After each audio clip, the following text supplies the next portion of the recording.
See the name Joe, Chipper Jones.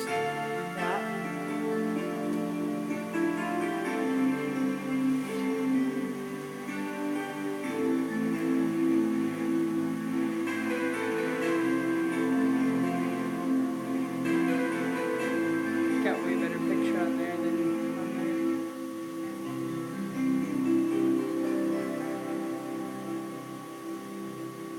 Cool.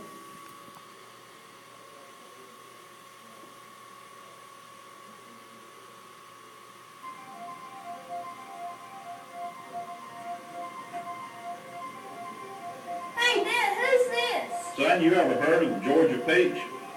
He would come toward home plate like a freight train. Spikes in the air, he would scare catchers half to death. Son, I tell you, no one ever tormented Opponents like Tyrus Raymond Cobb. His determination to excel knew no bounds, his competitive spirit unbreakable. He was both reviled and respected, full of a fury which signified his passion for life itself and for the game he loved. As the years have passed, fewer and fewer people outside of his home in northeast Georgia remember the true greatness of the legendary Cobb, a legacy which transcends his unparalleled exploits on the ball field. With his bat, he thrilled, and with his heart, he healed. The career of Ty Cobb, the Georgia Peach, may have blossomed way up north in Detroit, but his generous contributions to the health and welfare of his neighbors are still having an impact today in Franklin, Hart, Madison, and Elbert counties. The Ty Cobb Museum is dedicated to preserving and celebrating the greatness of Cobb, from his early days in North Georgia through his glorious playing days and the years of philanthropy and public service which followed. The legend of Tyrus Raymond Cobb began in December 1886 in Banks County, Georgia. Tyrus was the first child of Herschel and Amanda Cobb. Herschel, a local schoolmaster, would eventually become a Georgia state senator in 1900. Like his father, Ty was a contemplative yet driven young man. Young Ty toiled in the fields of corn, cotton, and peanuts in a backwoods valley known as the Narrows, just outside of the small farming community of Royston. There wasn't much spare time for a teenager between working the farm and going to school. However, in the red clay fields under the blazing southern sun, Cobb discovered his first and most enduring love, the great game of baseball. The game of Cap Anson and Napa Joey, of Christy Mathewson, Jack Chesbrough, of John McGraw and Connie Mack, the game that he would come to dominate for a generation. In 1904, at the age of 18, Cobb tried out for the Augusta Tourists of the old Sally League. After just 2 games and several run-ins with management and teammates over his aggressive play, the youngster was cut from the team. Undeterred, he bolted to Alabama. He joined the Anniston Steelers of the Tennessee-Alabama Southeastern League. By midsummer, Cobb was leading the Steelers in hitting. On August 9th, he rejoined the Augusta squad and was welcomed by teammates and fans who admired Cobb's obvious skill and passion for the game. The year after his professional debut would see a chain of events that would forever change the course of Cobb's life. In 1905, Cobb led the Sally League by hitting .326, and he became the first player in league history to record 100 hits. Cobb was on his way, but any happiness the young phenom might have had quickly ceased. For on the night of August 9th, Herschel Cobb was shot to death in his own home. Later that same month, Cobb's contract was sold to the Detroit Tigers for $750, and he played in his first major league game against the New York Yankees. His first year's salary was only $375. Historians speculate that the death of his father triggered a fierce determination which consumed Ty Cobb over the next 2 decades. The facts are clear. From 1907 to the 20s, when Babe Ruth ushered in the era of the home run, no player touched Cobb at bat, on the bases, or in the field. Ty Cobb was the living definition of the way the game was played until Ruth started hitting home runs. He slashed the ball over the field. He could hit with power. He was a great contact hitter, aggressive base runner, tremendous outfielder. You look at his power statistics in terms of dominating doubles, triples, home runs, extra base hits, slugging percentage, on-base percentage, batting average. He was unquestionably the greatest hitter in an era of all time. In 1907, Cobb hit .350 with 49 stolen bases and 116 runs batted in, all league-leading totals. At 21, he was already atop of the baseball world, playing in the first of 3 straight World Series, blazing the trail in the new field of celebrity endorsements. And he appeared in his first advertisement for a fledgling soft drink company in Atlanta called Coca-Cola. In time, Cobb would become one of the largest investors in this leading company of his home state. In 1908, Cobb won the second of 9 consecutive batting crowns and hit 20 triples. In the summer, he married Charlotte Marion Lombard. The couple would have 5 children. Barnstorming across America, the brash outfielder quickly made headlines for his brilliant and fierce style of play. In 1909, the Georgia Peach won the Triple Crown while stealing 76 bases. He hit .420 in 1911 and .410 in 1912, while enjoying the birth of his first 2 children, daughter Shirley and son Tyrus Raymond Cobb Jr. The numbers put up by the Peach in those 2 years may well be the greatest in baseball history. A combined 470 hits, 266 runs, 144 stolen bases. Jeez. He was wreaking havoc on opposing pitchers and managers, and he reveled in his reputation as the ultimate antagonist. In the game, it always costs considerably more if there is a major figure playing it on the headline. And he obviously gave baseball that image. He was in his prime. He was in his prime a long time.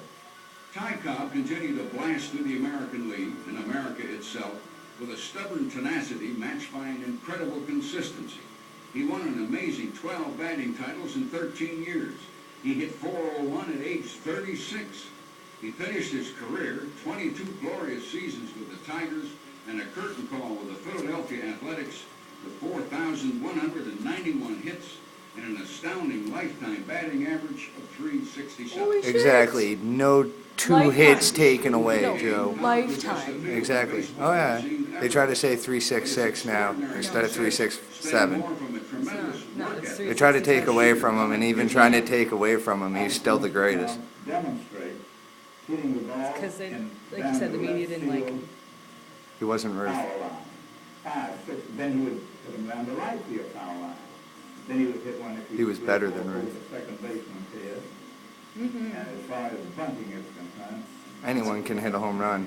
Takes precedence to play the game a scientific way like he did. Spraying line drives all over Like he said, he played it like with a his war. fingers and unique hands It's like apart the guy said batting before grip. we started hitting home runs, he was the greatest baseball player. actually a spread grip or choked a bat. Is that right? Well, that is correct, that I did have a spec grip because it's a known fact if you get your hands together, they're going to cramp each other as you come through. See? That's just a North Georgia boy's idea that it wouldn't be correct, and so he separated his hands just a little bit. Well, the North Georgia boy must have been right. The record show that.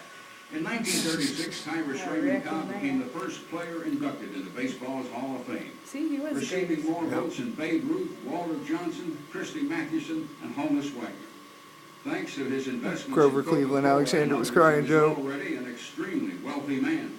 However, those riches would pale in comparison to the losses he would endure over the latter half of his life. Over the next few years, the great Georgia Peach would suffer the loss of 2 sons, Herschel to a heart attack and Ty Jr. to a brain tumor. Personal pain Oh, seemed no. to galvanize Cobb. His charitable donation built the first modern hospital in Royston, a facility which bears a family name, and to this day has treated hundreds of thousands of citizens of his native Georgia. Makes sense. He earmarked $1 million to start the Cobb Educational Foundation in memory of his beloved father.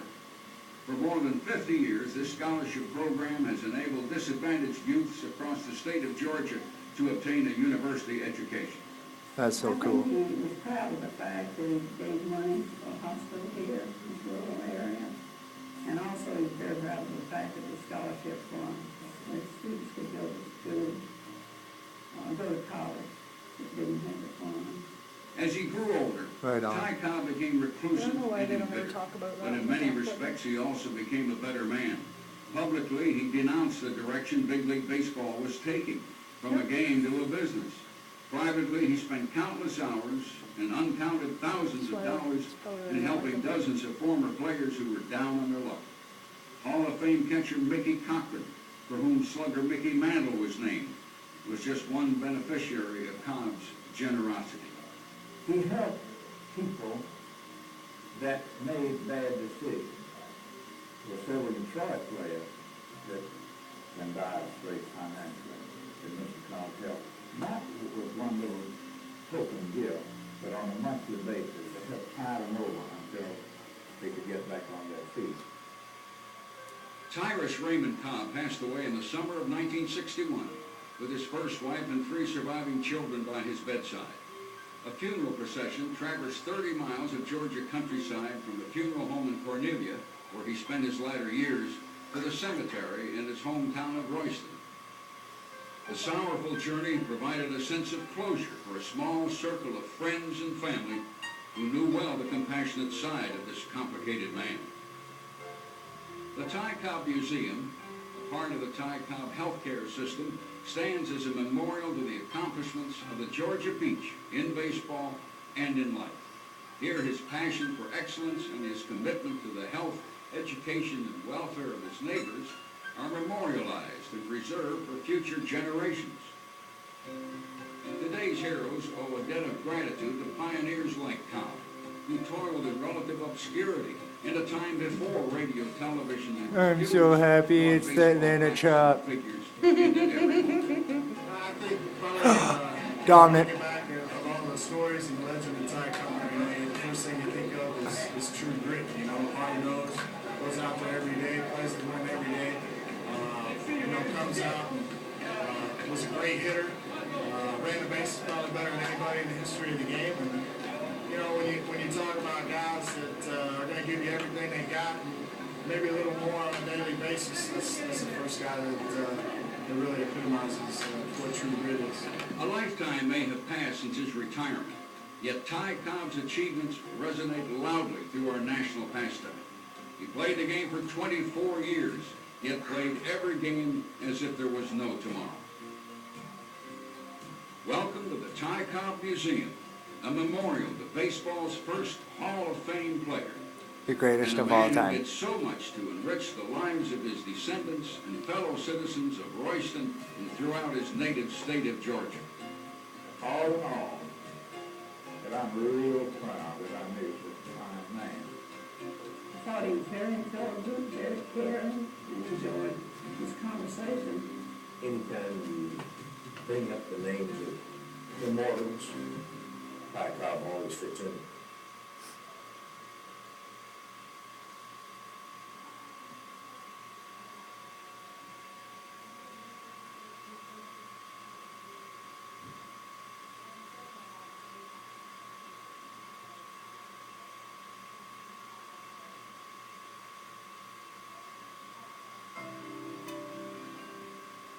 Cool.